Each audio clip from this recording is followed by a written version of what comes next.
19. märtsi sõnum šamaanilt ütleb, et nüüd on aeg vaadata enda sisse ja tuua kõik muudatused maailmale. Sa oled võimeline tegema otsuseid ning neid ellu viima.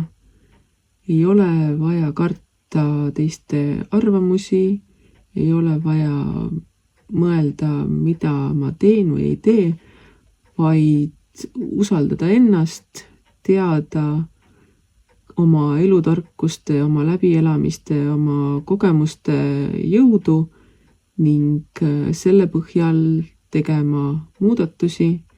Samuti on aeg võib-olla jagada enda tarkusi edasi järgmistele põlvekondadele, võib-olla rääkida jutte möödunust, kuid siiski teha seda niimoodi, et sinu tarkused saavad jagatud maailmaga, kas läbi sinu tegevuste või siis läbi jagamiste ja läbi tulevaste põlvkondade tegemiste.